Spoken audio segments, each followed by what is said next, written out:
Bonjour à tous et à toutes. On se retrouve encore une fois pour une podcast sur la thématique identique, plus similaire que différent. Donc, c'est une podcast sur le sujet de la diversité sexuelle et culturelle. On est deux co-animateurs, Kabila Carbaras et moi, Jessica Nguyen, et on a aujourd'hui Maxime Archambault avec nous. Donc, c'est un partenariat avec l'INM, l'Institut du Nouveau Monde, dans le cadre du programme Jeunes citoyens et citoyennes d'Impact et qui s'est financé par Patrimoine Canada. Le podcast est axé sur la diversité sexuelle et culturelle pour briser l'isolement et faire briller la diversité. Donc, aujourd'hui, nous recevons une personne qui va nous parler de féminisme. Donc, bonjour Maxime Archambault. Avec quel prénom voudriez-vous qu'on vous adresse? Elle. Oui. Moi aussi, elle. Également elle. Oui. Maxime, est-ce que tu pourrais te présenter comme ton expérience, ton parcours de vie? Oui, bien, je suis présentement aux études. J'ai terminé un baccalauréat en cinéma, puis en ce moment, je fais 2 programmes en simultané qui sont des DESS, donc des diplômes d'études supérieures spécialisés. J'en fais un en récit et médias autochtones et un en études féministes des genres et des sexualités. C'est pour ça que je suis là aujourd'hui. Puis, est-ce que tu pourrais nous parler un peu de ton expérience personnelle, puis aussi de ton programme d'études? Donc, présentement, c'est quoi, sur quel enjeu tu t'intéresses? Je suis un peu en mode exploration présentement. Je sais pas du tout vers quoi ça va me mener, ça. Fait que j'essaie de m'ouvrir un peu le plus possible les horizons. C'est sûr que je m'intéresse beaucoup aux enjeux de décolonisation postcoloniale, la théorie queer aussi, c'est quand même quelque chose qui m'intéresse. Puis c'est pas mal ça, je pense. OK. Ah. Puis là, on parle de féminisme. Comment tu définirais le féminisme? C'est une bonne question. J'imagine que ça peut aller vraiment dans beaucoup de sens. Oui, parce que dans le fond, le féminisme, on va souvent justement faire référence au féminisme comme étant le féminisme, mais en fait, il y a comme plusieurs féminismes qui se regroupent sous un même nom, mais il y a plusieurs mouvements en fait qui ont des pensées, des visions différentes, qui vont se regrouper, mais qui vont pas nécessairement avoir les mêmes revendications, les mêmes visions, la même perception du monde ou des genres, des personnes, tout ça. Puis je pense que ce serait safe de le déterminer, de définir le féminisme comme voulant l'égalité des genres, à la fois égalité politique, sociale, juridique, culturelle, puis autant sur la sphère privée que sociale. Puis c'est ça, dans le fond, c'est la reconnaissance, puis vouloir faire des changements dans la société, dans les structures, les systèmes, pour juste mettre fin aux oppressions sexistes que peuvent vivre. Je vais pas dire que les femmes, parce que c'est pas que les femmes qui vivent le sexisme, mais c'est ça, toute personne sexisée, donc qui vit du sexisme, pouvoir changer la société pour mettre fin à cette oppression-là. Oui.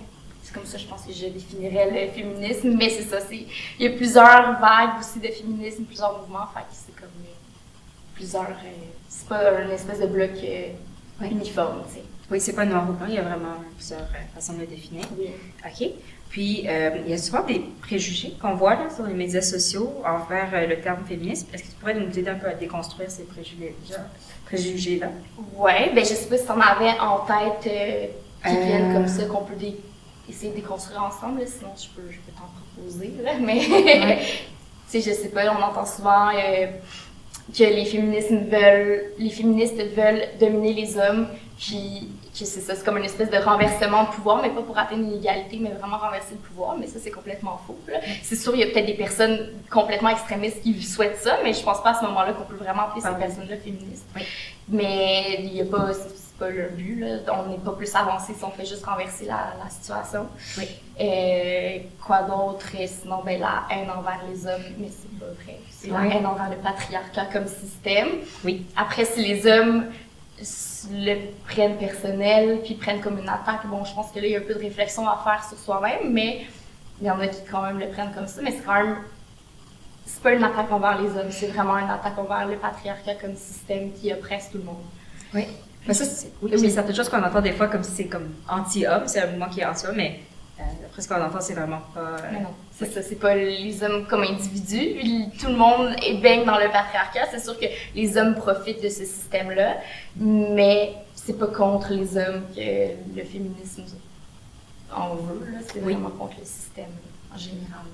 Puis justement, tu mentionnes le patriarcat. Pourrais-tu nous définir davantage qu'est-ce que c'est? Ouais, ben c'est un système puis la structure de la société, j'oserais dire mondial, puis c'est vraiment un système dans lequel les hommes sont au pouvoir, les hommes dominent et sont les personnes supérieures aux autres. En gros, c'est pas mal ça.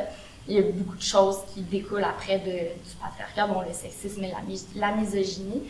Mais c'est ça, en gros, c'est vraiment une façon de structurer la société. Puis c'est les hommes qui sont au pouvoir. Puis c'est pas mal ça, je dirais, là. Simplement. Là, ouais. Oui. Merci. Oui. Puis on aurait aussi, dans les podcasts, c'est un sujet dont on parle beaucoup, l'intersectionnalité. Oui, oui. Comment comme dans tes études, est-ce que c'est quelque chose dont vous parlez beaucoup? Oui, ouais, je pense que c'est nécessaire de rendre le féminisme intersectionnel. Dans le fond, je peux vous le définir un peu. Là, c'est un terme qui a été proposé par Kimberly Crenshaw en 89 dans un article au titre très long. Je peux vous lire si ça vous intéresse, mais vous ne vous en rappellerez plus. Qui s'appelle donc Démarginaliser l'intersection de la race et du sexe, une critique féministe noire de la doctrine de l'antidiscrimination, de la théorie féministe et de la politique antiraciste. Donc voilà, ça dit tout. Mais en gros, elle a proposé le terme puis elle a un peu théorisé qu'est-ce que c'est, mais ça, comme concept et comme idée, ça existait déjà. Les femmes, principalement aux États-Unis, les femmes noires qui étaient exclues de la lutte pour les droits civiques et qui étaient exclues de la lutte féministe qui était dominée par les femmes blanches, elles savaient et elles vivaient une identité, elles étaient dans une identité et une expérience de vie qui les excluait de ces deux luttes-là.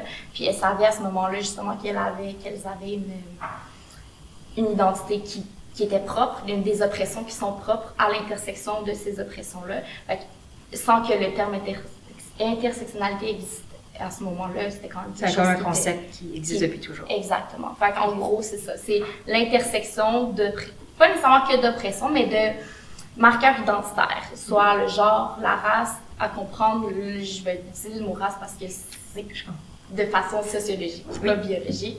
La race humaine biologique, mais la race sociale qui donne lieu au racisme et qui sert de justification au racisme. Donc, le genre, la race, la classe sociale, le handicap, ça, ce sont des marqueurs identitaires. Puis, l'intersectionnalité, c'est la reconnaissance, justement, que tous ces marqueurs identitaires-là viennent s'interrelier ensemble et s'influencent mutuellement. Puis donc, faut pas les comprendre comme des couches qui se superposent, genre tu vas vivre du sexisme, donc ça c'est du sexisme, ensuite du racisme, ça, puis tu sais, il peut en avoir plein d'autres sources d'oppression, mais donc ça va s'interrelier et s'influencer d'une façon spécifique qui fait en sorte que le sexisme qu'une femme blanche et qu'une femme noire vont vivre, ce sera pas le même sexisme parce que celui que la femme noire va vivre va être relié aussi au racisme qu'elle va vivre, et son racisme qu'elle va vivre va pas être le même que celui qu'un homme noir va vivre, parce qu'il y a justement le sexisme qui entre aussi. C'est vraiment de comprendre l'intersection de différentes oppressions et privilèges aussi. Le fait que je sois une femme blanche, ben, ça fait en sorte que mon sexisme, celui que je vis, va pas être la même chose qu'une femme racisée va vivre, justement par le fait que j'ai ce privilège d'être blanche. Oui. C'est clair comme... oui, tu dis, j'ai une son, là. Moi, je trouve ça très clair, la façon de l'expliquer. Oui, exactement. Donc, les inégalités de genre entraînent des conséquences à plusieurs niveaux. Est-ce que tu pourrais nous en parler davantage, puis de leur impact, en fait, sur chaque personne? Oui, bien, les impacts, ce serait... J'oserais peut-être pas aller dans cette direction-là, parce que je pense que ça reste très personnel à chaque personne, ou vécu de chaque personne, puis donc, en tant que femme blanche, tu sais, d'ailleurs, tout ce que je dis, c'est à partir de ma position de femme blanche, puis je pense que c'est important de le mettre de l'avant, parce que ma vision du monde est teintée comme ça, teintée par ma position, et donc je peux pas changer ça. Donc, oui, tout ce que je dis vient de ma position, et une autre personne vous dirait quelque chose de complètement différent. Mais donc, certes, il y a plusieurs... les inégalités de genre ont quand même des conséquences sur plusieurs... En fait, je dirais surtout dans la société, comme le patriarcat est omniprésent, les structures, le système a été construit, les institutions ont été construites à partir de ce système patriarcal, et donc je pense que sur tous les aspects de notre vie, les inégalités se font sentir. Je vais parler peut-être plus en contexte canadien que mondial parce que c'est très différent ailleurs. C'est ça. Je pense que pour le podcast, c'est peut-être plus pertinent de se concentrer sur notre réalité. Puis ça n'empêche pas du tout qu'ailleurs dans le monde, ça se passe autrement. Et des fois, il y a des situations qui peuvent être pires que ce qu'on vit. Mais donc, je vais me concentrer peut-être plus sur le contexte canadien. J'avais noté peut-être quelque chose, puis je sais pas si dans cette direction-là que la question s'en allait, là, vous pouvez m'orienter, sinon, là, on peut parler de double standard, notamment. Double standard, c'est le fait qu'un même comportement va être jugé différemment selon la personne, en fait, qui va avoir ce comportement-là. Fait que là, dans ce cas-ci, on parle de genre. Fait que je vais pas faire ça très binaire homme-femme, mais peu importe, selon le genre de la personne, un même comportement va être jugé de façon différente. C'est ce qu'on appelle un double standard. Donc, je pense que c'est 2 poids, 2 mesures aussi, là, la façon dont on peut appeler ça.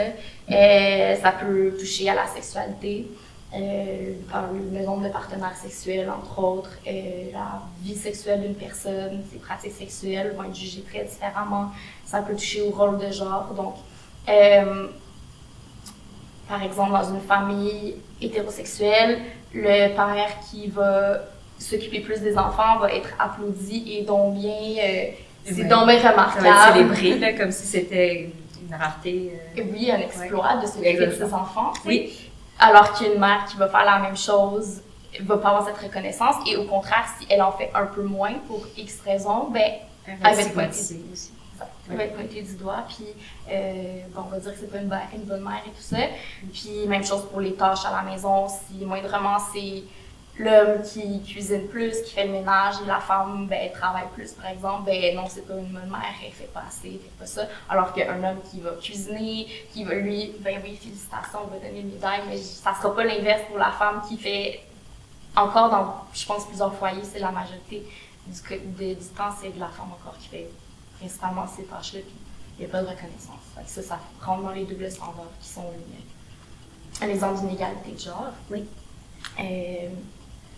Pour vrai, j'ai plusieurs exemples. J'avais noté entre autres l'occupation de l'espace public. La façon dont les hommes se sentent dans l'espace public, dans les rues, versus les femmes. Comment on se sent pas en sécurité. Tous les comportements, tous les gestes, les actions qu'on fait, inconsciemment ou pas, de faire des détours, de pas marcher le soir, faire attention à comment on s'habille, de se promener avec la clé dans les mains, faire semblant d'appeler des gens. Accompagné pour faire peur là, que quelque chose nous arrive. Ouais, tout ça, même s'il se passe rien au final, même si tu arrives du point A au point B, puis que tout se passe bien, le fait que tu aies fait tous ces comportements-là, c'est une manifestation de cette inégalité-là qui se manifeste dans l'espace public, où les hommes vont se sentir à l'aise, les femmes vont pas se sentir à l'aise, et voilà, ben, c'est une forme aussi à ce moment-là d'inégalité qu'il y a, même s'il va rien se passer, c'est quand même des comportements qui mettent l'accent sur justement cet inconfort-là. Quoi d'autre? La voix des femmes versus la voix des hommes qui n'a pas du tout le même poids. On va plus facilement discréditer la voix des femmes. Pour le même discours porté par 2 personnes, l'homme va être plus applaudi, ou va mettre plus l'accent, dire que justement c'est une bonne chose, tout ce qu'il a dit va avoir plus de visibilité, alors que une femme aurait pu dire exactement la même chose. On va la discréditer plus facilement si elle devient trop émotive, parce qu'elle perd la raison, ça devient les émotions qui prennent le dessus. Discréditation, automatiquement, c'est plus valide qu'est-ce que la personne veut dire. Le mansplaining, je pense que c'est quelque chose que on le vit, puis même parfois on s'en rend même pas compte qu'on le vit tellement c'est quelque chose qui est rendu, qui est omniprésent. Ouais. Pour les auditeurs, est-ce que vous pourriez peut-être définir un peu le mansplaining? Nous, comme on a comme un peu notre définition personnelle, mais... Oui, ben dans le fond, le mansplaining, ça vient de man et de explain. En français, je pense que de plus en plus, on essaie de traduire tous ces concepts-là, c'est pas toujours évident. J'ai entendu m'explication, donc MEC, m'explication. Et j'ai entendu récemment, zut, c'était parfait, j'ai vraiment bien aimé, c'était quoi? Je sais pas si ça va me revenir peut-être plus tard, une autre traduction aussi. Okay. Mais bref, c'est le fait que un homme va expliquer de façon condescendante ou paternaliste à une femme quelque chose qu'elle sait très bien parce qu'elle le vit dans la vie de tous les jours, ou va dire, ou ça peut même être une même explication. Là. Elle va expliquer quelque chose puis il va dire non, non, non, il va reprendre exactement les mêmes mots, mais parce que ça vient de sa voix d'homme, à ce moment-là, c'est plus valide. Ou sinon, c'est ça, c'est de dire que, invalider ton expérience, puis lui mettre ses propres mots d'un point de vue externe sur une réalité ou sur un sujet quelconque, même si tu le vis ou tu as des connaissances, c'est quelque chose que tu connais bien. Fait que c'est un peu ça. Puis à ce moment-là, c'est une autre forme, justement. C'est une preuve que sa voix d'homme a plus de poids, plus de valeur que la Comme si ça avait une autorité un petit peu, ça. Parce que l'expérience qui est tout à fait valide d'une femme. Oui, exactement. Je peux continuer. Parler de violence conjugale, violence sexuelle. J'ai pas de chiffres ou de statistiques, puis c'est pas quelque chose dans quoi je me spécialise du tout non plus, mais je sais qu'il y a, je pense que c'est assez connu, là, qu'il y a énormément plus de femmes qui sont victimes.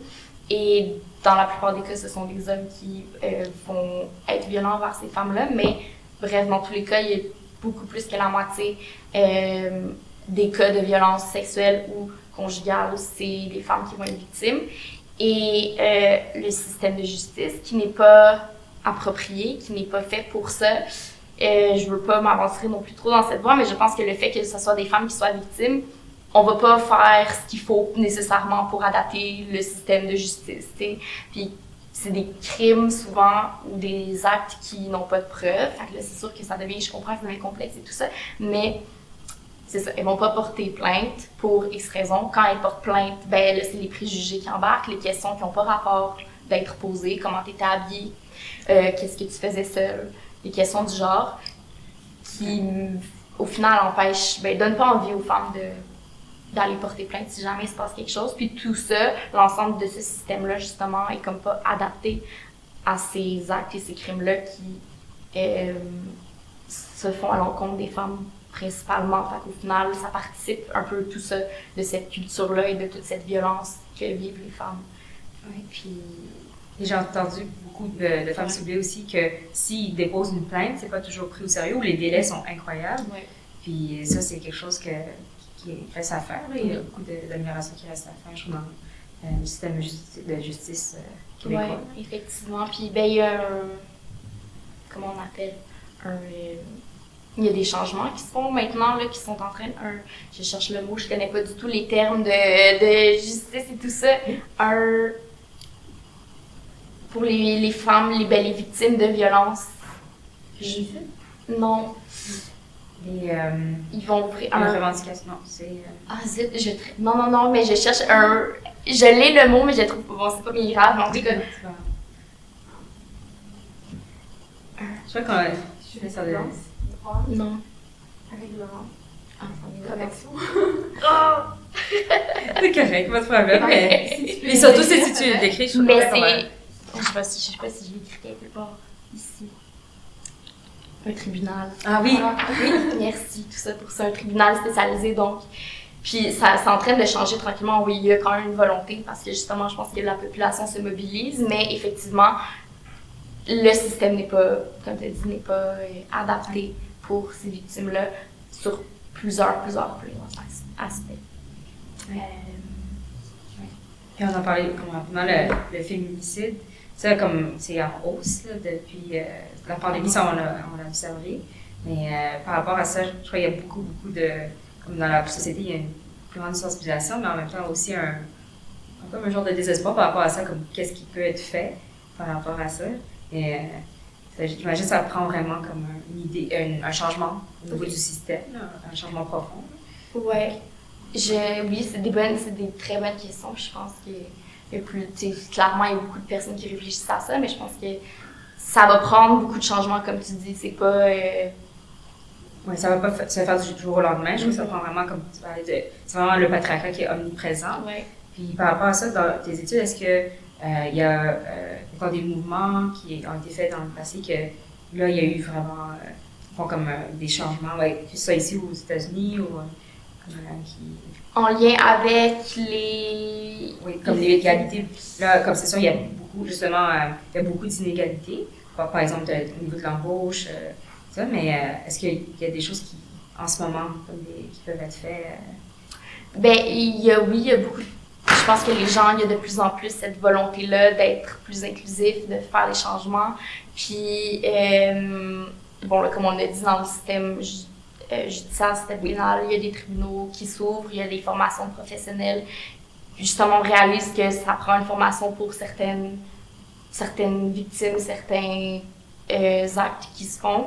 Fait qu'il y a cette volonté-là de changer. Puis sinon, dans les milieux de travail, il y a de plus en plus de quotas qui sont imposés ou la discrimination positive qu'on dit.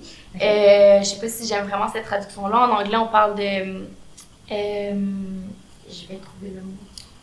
C'est genre action, c'est plus porté vers l'action que la discrimination. Je trouve pas exactement la traduction. Affirmative action. Merci, exactement. Puis c'est ça, c'est plus axé sur l'action plutôt que discrimination positive. Je sais pas, on dirait que le terme de discrimination, il est trop lourd. Oui, quelque chose de...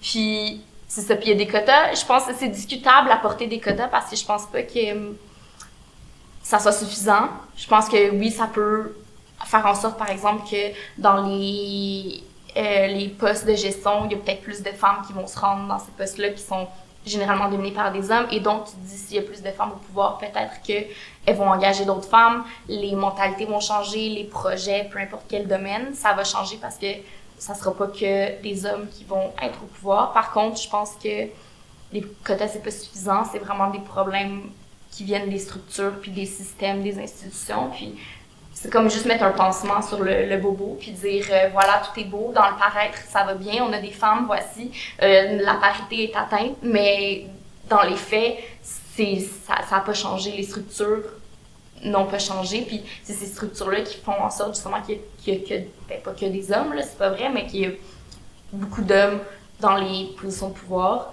C'est ces structures-là, puis tant qu'on les change pas, on a beau mettre des quotas ici et ça va pas nécessairement changer qu'est-ce qui est le plus profond dans la société, là, dans les institutions. Oui, j'imagine que ça va se faire sur une période de temps. Oui, comme n'importe quoi. Puis ça prend des petits changements ici et là, puis je pense qu'on commence à le voir, en tout cas au Canada, on commence à le voir, des changements qui sont apportés, puis ben, on verra où ça mène tout ça, mais ça donne espoir. Mais je pense qu'il faut qu'il y ait un peu plus de volonté, puis c'est sûr que c'est déstabilisant de dire qu'on peut pas tout déconstruire la société, mais je pense que dans un sens, c'est un peu nécessaire sur quelques points, puis il faut juste se dire, OK, ben on le fait, tu sais. Oui. Ouais. Je suis bien d'accord. Puis en plus, on a vu récemment qu'il y a eu des actions qui ont été posées par rapport à la violence conjugale. Je pense au bracelet, notamment. Qu'est-ce que tu en penses? Est-ce que tu penses que c'est une action qui est nécessaire ou suffisante pour contrer un peu ce fléau? Les bracelets, dans le fond, pour la distance. Ouais. Je pense que ça peut être nécessaire temporairement.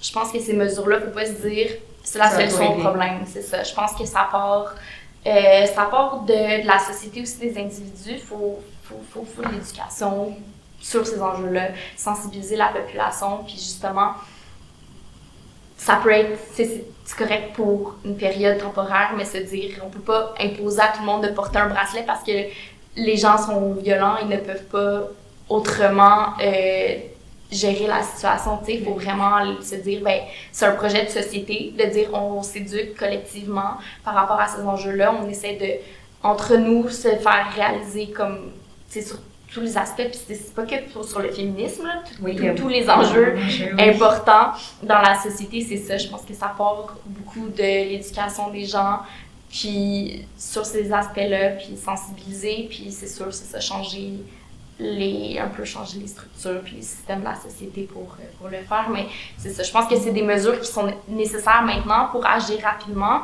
parce que autrement ça va prendre du temps. Ça va prendre des générations pour que les choses changent, les mentalités changent, les actions changent. Mais pour agir maintenant, ben il y a des mesures comme ça qui sont nécessaires, je pense, à prendre.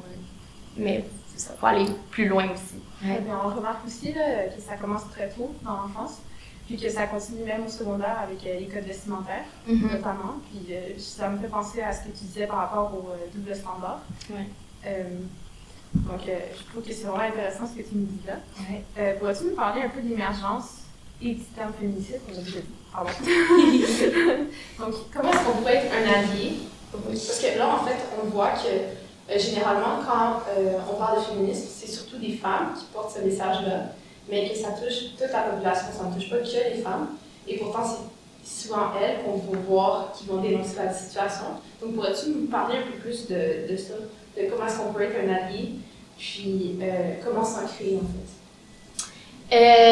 C'est super important, oui, d'avoir des alliés, puis dans tout, pas que le féminisme, mais là, en fait, tout ce que je vais dire, je pense que ça peut s'appliquer à n'importe quelle lutte à laquelle on veut être allié.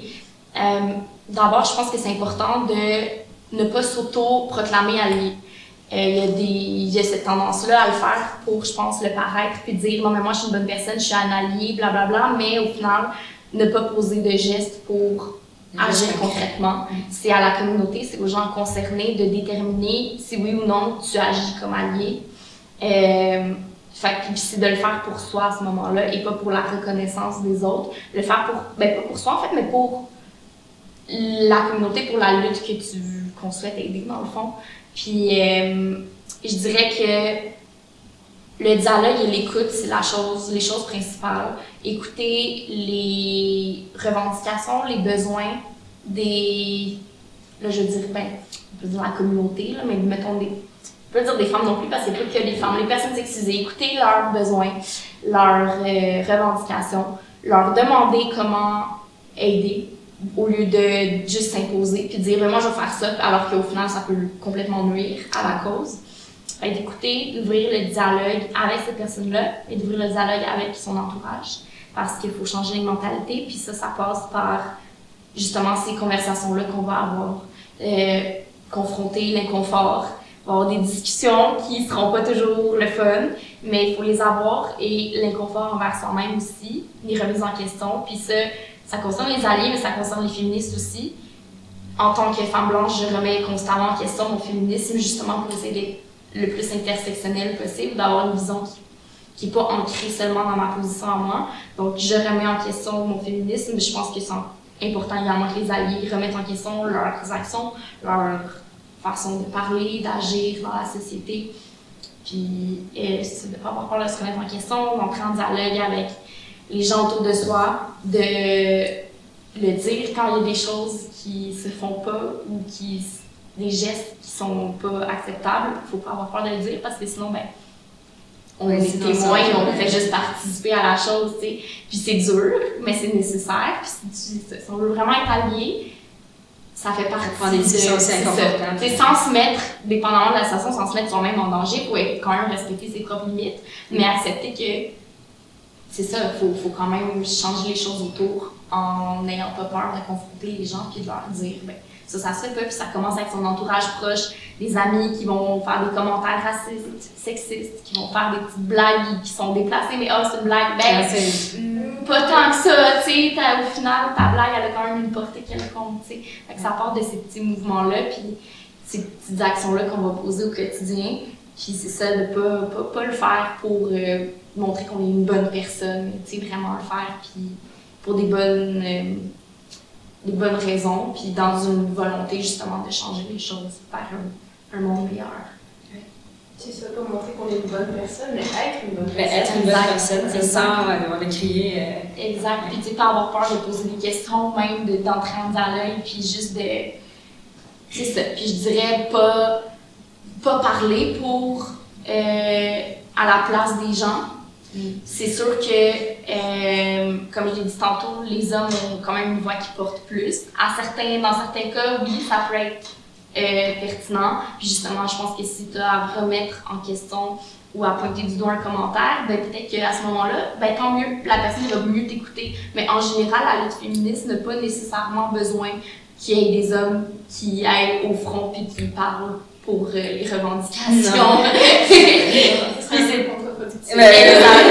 C'est ça, puis c'est juste d'accepter ça, puis de prendre sa place dans la lutte, puis de pas vouloir prendre toute la place qui nous appartient pas nécessairement tout le temps. C'est ça, je pense que ça prend de l'humilité, d'être capable de se remettre en question, d'accepter le rôle qu'on a à jouer là-dedans, puis même si on voudrait faire plus, ou prendre plus de place, ben c'est pas à nous de le faire nécessairement. Puis je pense que avec ça serait pas mal un bon départ là, pour être un bon allié.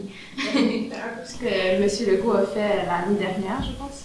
Quand il y a eu un féminicide, là, il a fait une sortie publique, puis il a parlé aux hommes, puis il leur a dit de prendre soin de leurs femmes. Puis, tu sais, je ne sais pas si vous avez vu à la télé, mais il y a eu des annonces aussi pour sensibiliser par rapport à la violence conjugale. Puis, est-ce que ça serait un peu dans ce sens-là que tu voudrais qu'on se dirige, ou est-ce que tu crois qu'il faudrait en faire davantage? Ben, c'est sûr qu'on peut toujours en faire davantage, mais comme oui. Est-ce que tu aurais des idées de choses qu'on pourrait faire pour en faire davantage? Tout peut être fait. Honnêtement, je pense que... Il ne faut pas se limiter, je pense. Oui, je pense que c'est pour ce genre... Je suis un peu, des fois... Je me dis, moi, dans la société en général, il faut tout refaire. Donc, tant qu'à moi, tout peut être refait.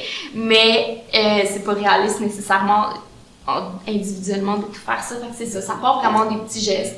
Tous ces petits gestes qu'on... Ouais, c'est ça. Toutes les petites choses. Puis... un peu plus large que les publicités comme ça, comme tu as dit, de le voir en communauté, collectivement, autour de soi, faire dans son milieu de travail, dans ses études, son programme d'études, juste de le voir comme ça, puis mettons, je sais pas, j'essaie de réfléchir, tu as un plan de cours, il n'y a que des hommes qui ont écrit. Ben, t'as le droit de le dire, j'aimerais ça qu'il y ait des femmes qui écrivent des textes qu'on doit lire. Ben ça fait, c'est un changement auquel là où la professeure n'aura pas nécessairement pensé, mais ça fait partie de justement ces petits changements-là qu'on peut faire. Ça va pas changer le monde, là, de lire des femmes également en plus des hommes, mais ça fait quand même ça fait partie de tout ça, puis de justement aller chercher des savoirs autres. Fait que ça peut être juste des petits gestes comme ça dans notre entourage, dans le milieu où on est, notre petite collectivité, puis je pense que tranquillement ça va aller plus large, puis les gens qui ont le pouvoir, évidemment, c'est les personnes qui ont le plus de pouvoir de changer les choses. Ben, on verra bien si elles vont oser le faire, mais ouais, je pense que tout peut être fait. Ça fait penser que chaque geste, comme faut pas penser que c'est anodin, même sur les réseaux sociaux, on est tellement connectés ces temps-ci. Des fois, on voit des choses que ça devient normal, comme on est habitué à avoir comme des petites jokes comme ça, qui comme, apparemment ça c'est pour rire, mais c'est à force, ça donne. Surtout pour les jeunes, là, les jeunes filles qui voient ça, ils se disent « Ah, non, ça c'est normal », puis ils apprennent à accepter ça, alors que ça ne devrait pas être comme ça. Les hommes et les femmes devraient être plus égaux puis considérés de façon égale. Oui, bien d'accord. Beaucoup de choses à faire. Oui. Puis est-ce que toi, il y a des choses que tu voudrais voir changer, comme des exemples concrets, comme ton... il y a tellement de sphères différentes dans la vie, mais est-ce qu'il y a des choses là en ce moment que tu aimerais voir changer? Mon Dieu, oui. Tout. Non, pour vrai, je pense que oui. Dans la société en général, il y a énormément de choses effectivement qui devraient changer. Mais je pense que mon Dieu. C'est une grosse question. Oui, là, c'est une grosse question. Mais non, ça va. Je pense que par rapport au féminisme, peut-être si on peut restreindre un peu plus, parce que, comme j'ai dit, il y a plusieurs mouvements de féministes qui se rejoignent sous le grand terme de féminisme, mais je pense que de s'écouter entre femmes, entre personnes sexisées, de s'écouter entre nous, parce que au final, je pense que tout le monde souhaite la même chose, juste de façon différente. Puis si on peut partir d'une espèce d'une écoute, puis mais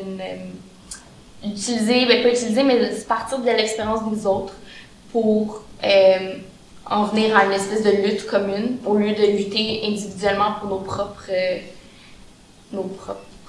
bien, nos propres valeurs. Ben, valeurs, oui, c'est important, mais je veux dire... de lutter comme en îlot, là, de façon collective. Oui, puis c'est ça, je pense justement à l'intersectionnalité, de s'allier puis de mettre en commun toutes les expériences qu'on va vivre, puis dire, ben à partir de ça, qu'est-ce qu'on peut faire, au lieu de justement rester avec nos propres expériences individuelles, puis je pense que si on peut aller chercher une espèce d'union plus forte entre toutes personnes qui se considèrent féministes, ben je pense qu'on va pouvoir changer plus de choses dans la société au lieu de tout. Au final, on va pas se contredire nécessairement, mais tout le monde va apporter ses trucs, puis on n'aura pas de consensus, puis au final, c'est un peu contre-productif. Fait que je pense que si on peut, au sein du mouvement, essayer de trouver puis on n'aura jamais un consensus non plus, mais tu sais, juste trouver une façon de s'allier entre nous pour changer les choses. Je pense que ça va donner plus de poids, puis on va pouvoir éventuellement plus changer les choses. Mais après, c'est ça, dans la société, tout peut être changé. Ouais. Je suis bien d'accord. Ouais. Puis on voit qu'il y a des livres ici. Est-ce que tu peux me parler un peu d'œuvres littéraires, des auteurs qui t'ont inspiré ou vraiment qui un peu définissent un peu ta vision? Là? Ouais, bien. Voilà, ici, je vous présente quelques petits livres.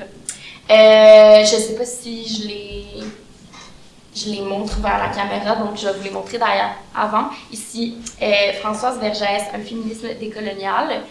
Donc, je parlais tout tantôt justement de cet intérêt que j'ai puis que tout le monde devrait avoir pour la décolonisation ou décoloniser un peu le féminisme dans ce cas-ci. Donc, c'est une militante, une politologue féministe antiraciste et décoloniale. Puis, dans cette œuvre-là, elle parle de colonialité, de la pédagogie décoloniale, le capitalisme racial, puis une certaine solidarité avec les hommes racisés. Voilà, je vais passer rapidement parce que j'en ai quand même quelques-uns. Femmes, race et classe d'Angela Davis, qui est une figure importante du mouvement pour les droits civiques aux États-Unis et qui était membre des Black Panthers. Et donc, ce merveilleux livre fait un peu le lien entre les luttes féministes et les luttes justement pour les droits civiques et l'émancipation des personnes noires. Puis donc, c'est un peu une vision intersectionnelle du féminisme. Puis c'est un peu une vision historique là, à travers l'histoire, comment les luttes ont évolué. Fait que je trouve ça quand même très bien. Puis ça apporte justement une compréhension à travers le temps de comment les choses ont évolué.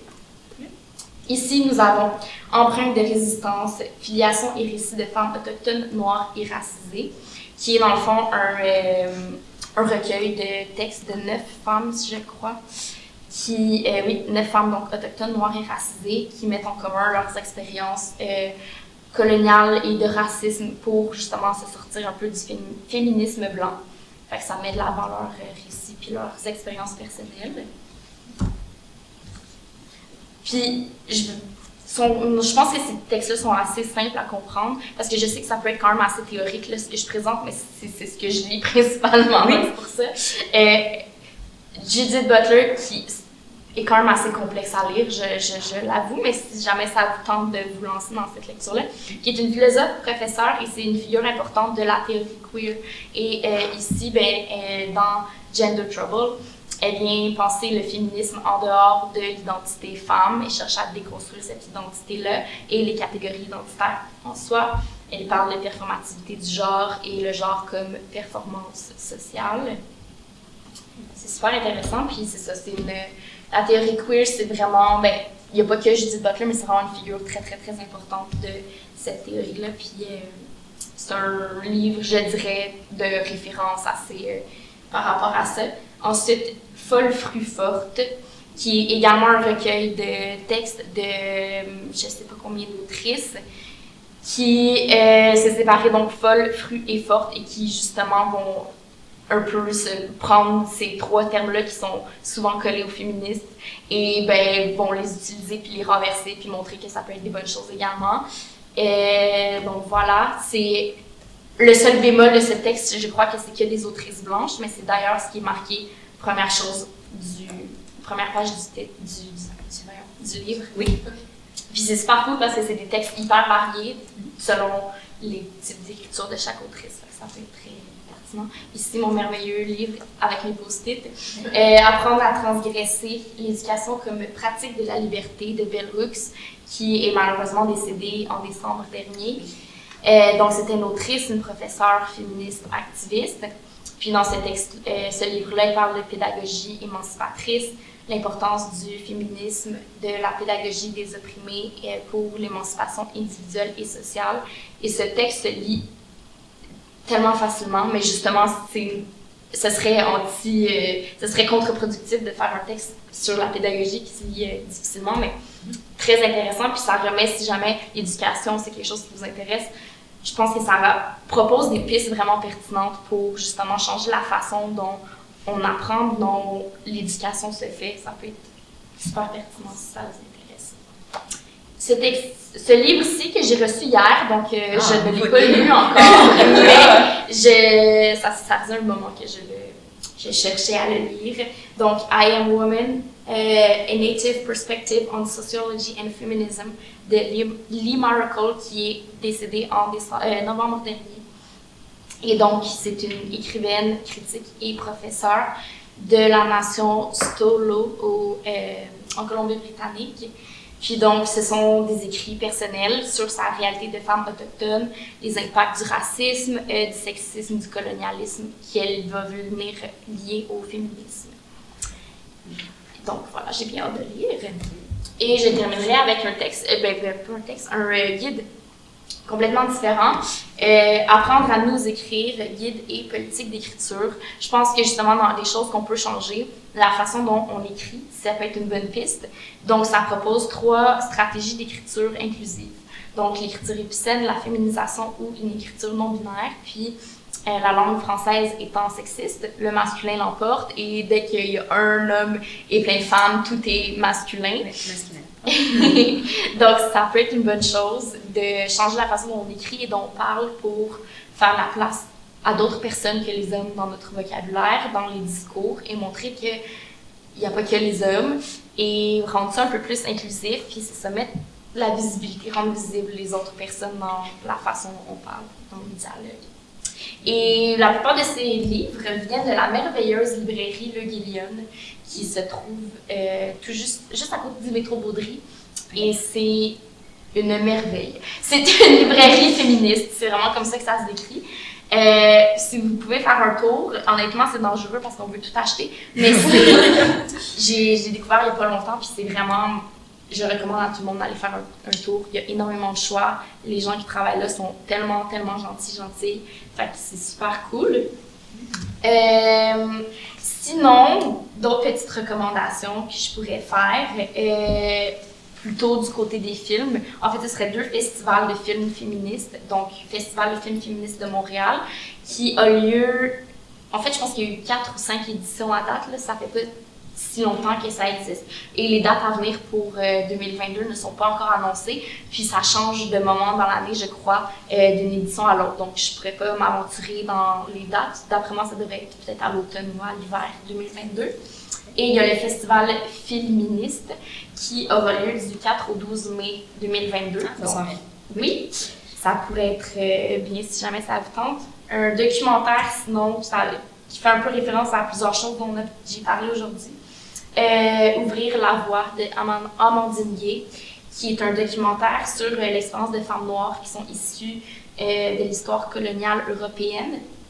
Et donc, ça parle d'intersectionnalité, ça donne la voix à ces femmes-là qui mettent justement l'accent sur le fait que c'est important de reprendre possession de leur narration, de la voix qu'elles portent, reprendre possession de la façon dont elles veulent exprimer qu'est-ce qu'elles ont à dire. Puis c'est super intéressant, c'est vraiment un documentaire relativement classique où on rentre un peu dans l'intimité de chaque personne et ses passions et intérêts en dehors de la lutte, parce que ce sont toutes des personnes militantes pour le féminisme. Donc, leurs intérêts au-delà de ça, parce qu'on n'est pas que féministe dans la vie. Oui, on en parle beaucoup, là. C'est une chose. C'est ça, puis ça remet en question différents comportements ou différentes actions, puis ça les met de l'avant leur vécu sur plusieurs aspects, puis c'est super intéressant de faire des parallèles entre ces personnes-là, puis voir que chaque personne a un vécu quand même très différent, même si ce sont toutes des femmes noires. Et c'est ça, je terminerai. Je suis allée voir une pièce de théâtre cette semaine qui malheureusement va terminer le 3 avril, mais quand même, si jamais il y a d'autres représentations. Ça s'appelle Marguerite le Feu, c'est une pièce d'Émilie Monet, qui est une femme, je ne sais pas si elle fait que du théâtre, je pense que c'est quand même une artiste pluridisciplinaire, Anishinaabe et française. Puis dans le fond, c'est une pièce de théâtre sur Marguerite Duplessis, qui était une esclave autochtone. Puis c'est la première esclave, la première femme autochtone et la première esclave, oui, au Canada, peut-être pas même au Canada, je sais pas si, en tout cas, à lutter et à se rendre en justice pour essayer d'avoir sa liberté, qui malheureusement, ça n'a pas eu lieu, mais c'est quand même ça, c'est sûr son histoire à elle, cette femme dont je ne connaissais pas l'existence avant justement la pièce. Puis ce qui est cool avec ce projet-là, c'est que c'est décliné en 3 parties. Donc il y a la pièce de théâtre qui va bientôt prendre fin, mais si jamais ça revient.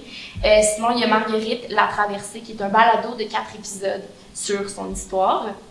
Et il y a Marguerite Lapierre qui va avoir lieu du 7 mai au 6 juin prochain, qui est un parcours sonore dans le Vieux-Montréal en collaboration avec le Centre du théâtre d'aujourd'hui. Puis ce sera à explorer là, si ça vous tente. Je pense que ça va être assez interactif ou c'est ça, un parcours dans les rues de Montréal à écouter un peu cette histoire-là de Marguerite. Est-ce que tu sais où est-ce qu'on pourrait trouver le balado? Il faudrait que j'aille juste vérifier la chose, mais je pense que si vous cherchez Marguerite La Traversée, c'est... je me rappelle plus qui a produit le balado. J'aurais dû prendre en note, je m'excuse, mais j'ai pas une bonne mémoire pour tous ces noms-là. Je crois que c'est Onishka, si je dis pas n'importe quoi, mais sur le site, ça se trouve... ça se voit assez facilement sur Internet. Ouais. Accès gratuit et libre à ces épisodes-là. Ouais. Puis est-ce qu'il y a d'autres librairies féministes à Montréal que tu aimerais... Qui me viennent à l'esprit rapidement comme ça, c'est vraiment... Il y aurait que le Guillion qui me vient rapidement comme ça. Il y en a certainement d'autres, mais elle, c'est vraiment comme une... C'est comme un staple. Oui, puis il y a beaucoup de, justement, ce fameux livre de Lee Maracle qui est introuvable ou très difficilement trouvable. C'est que là, en tout cas à Montréal, qui est disponible. Fait que c'est ce que je dirais, mais il y a beaucoup de librairies indépendantes. Ça serait plus à ce niveau-là de regarder. Puis je pense qu'il y a de plus en plus de librairies qui proposent, qui mettent de l'avant des auteurs, autrices racisées, autochtones ou autres, et justement des textes plus féministes. Fait que ce serait du côté des librairies indépendantes, quoique les plus grandes chaînes aussi en ont, mais c'est ça.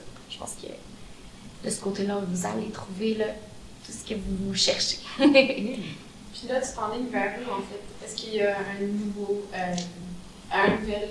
intérêt pour un autre champ de féminisme?